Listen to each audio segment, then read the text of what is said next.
माना जाता है कि भगवान विष्णु जब चारों धाम पर बसे अपने धर्मों की यात्रा पर जाते हैं तो हिमालय की ऊंची चोटियों पर बने अपने धाम बद्रीनाथ में स्नान करते हैं।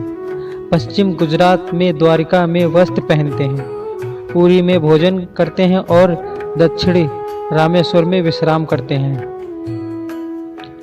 द्वापर के बाद भगवान कृष्ण पुरी में निवास करने लगे और बन गए जगन्नाथ अर्थात जगन्नाथ।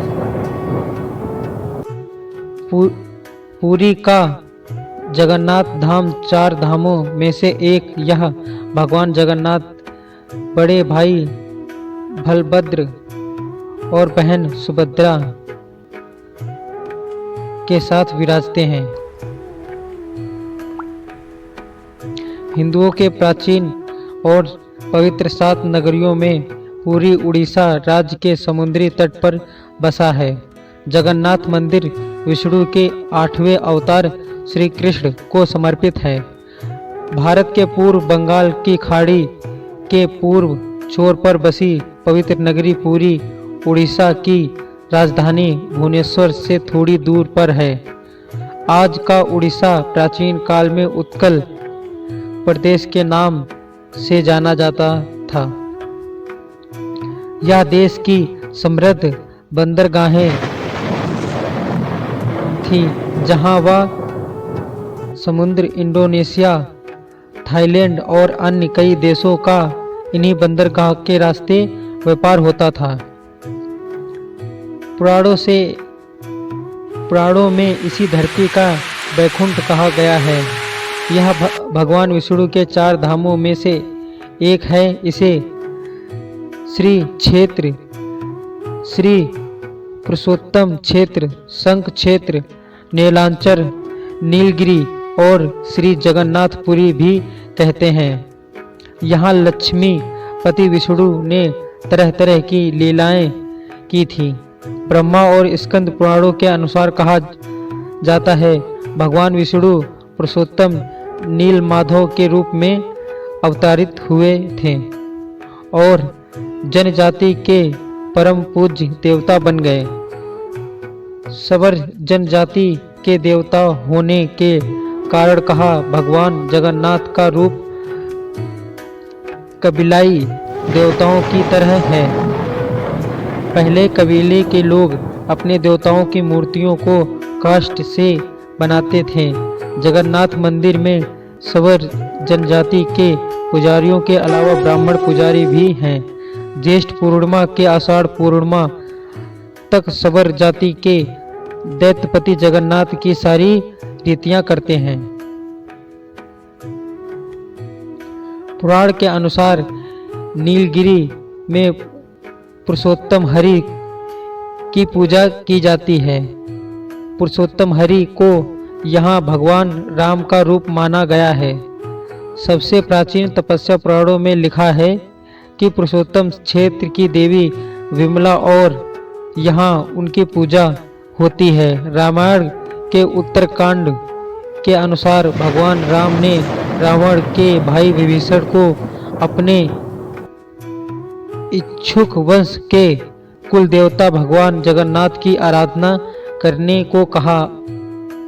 आज भी पुरी में श्री विभीषण वंदना की परंपरा कायम है। स्कंद पुराण में पुरी धाम का भौगोलिक वर्णन मिलता है।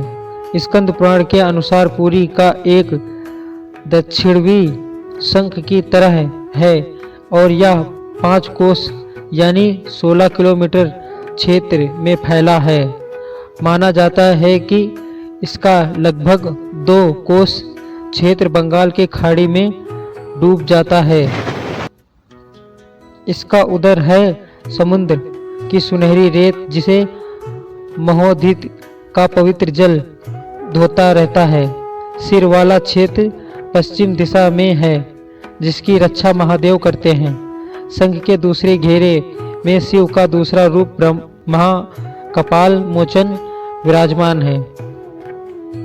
माना जाता है कि भगवान ब्रह्मा का सिर महादेव की हथेली पे चिपक गया था और वह यही आकर गिरा था। तभी से यहाँ महादेव की ब्रह्मा रूप में पूजा करते हैं।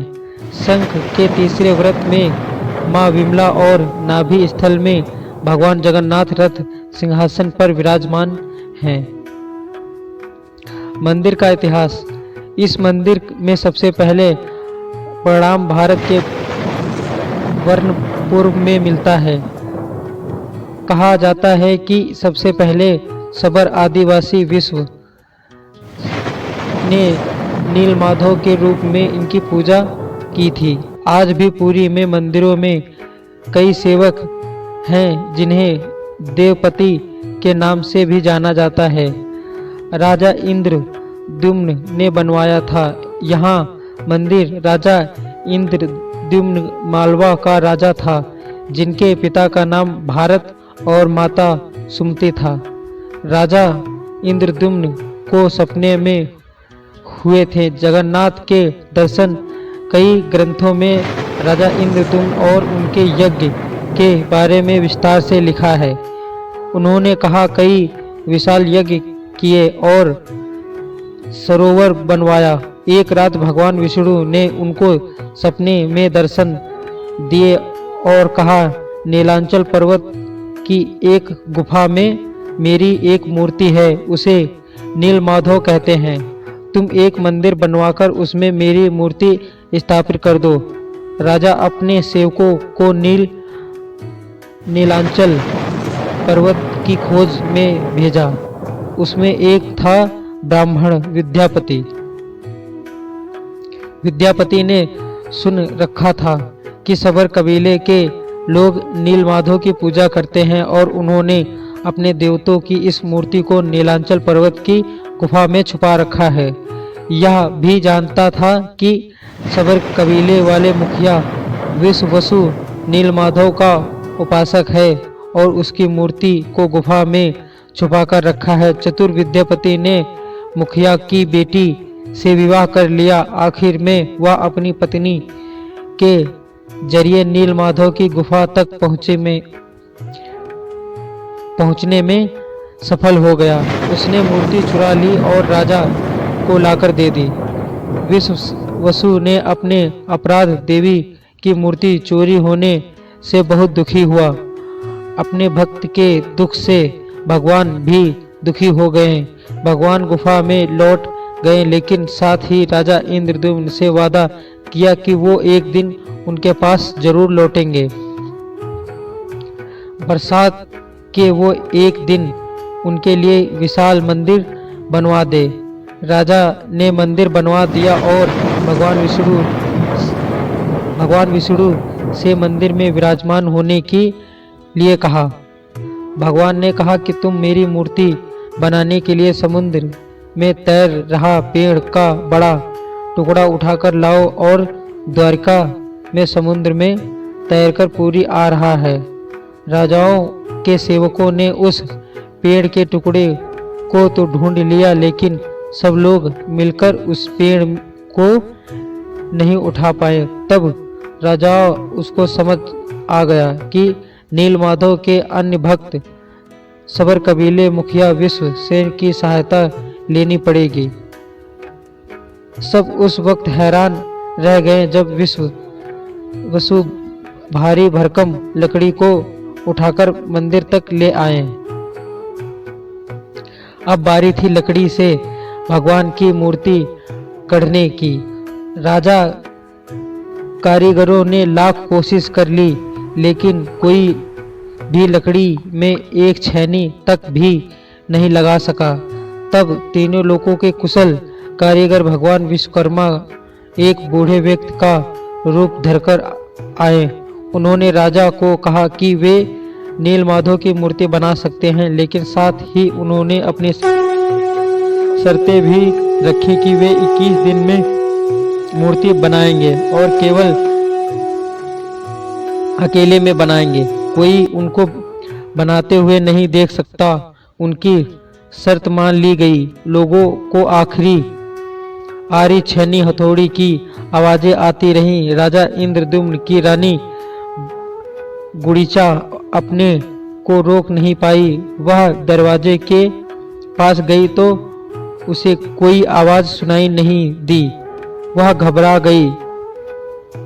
उसे लगा बूढ़ा कारीगर मर गया है। उसने राजा को इसकी सूचना दी। अंदर से कोई आवाज़ नहीं सुनाई दे रही थी तो राजा भी ऐसा नहीं लगा। सभी शर्तें और चेतावनियों को दरकिनारे रखते हुए राजा कमरे के दरवाजे खोलने का आदेश दिया।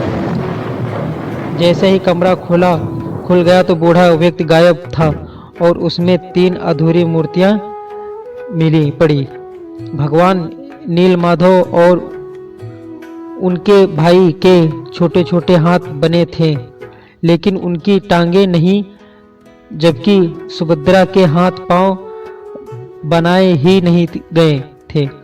राजा ने भगवान इसकी इच्छा मानकर इन्हीं अधूरी मूर्तियों को स्थापित कर दिया। तब से लेकर आज तक भाई बहन के इस रूप में विद्यमान है। वर्तमान में जो मंदिर वह 7वीं सदी से बनवाया था। हालांकि इस मंदिर का निर्माण ईसा पूर्वी 2 में भी हुआ था। यह स्थापित मंदिर 3 बार टूट चुका है। 1174 ईस्वी में उड़ीसा शासक अनंग भीमदेव ने इसका जीर्णोद्धार करवाया था। मुख्य मंदिर के आसपास लगभग 30 छोटे बड़े मंदिर स्थापित हैं।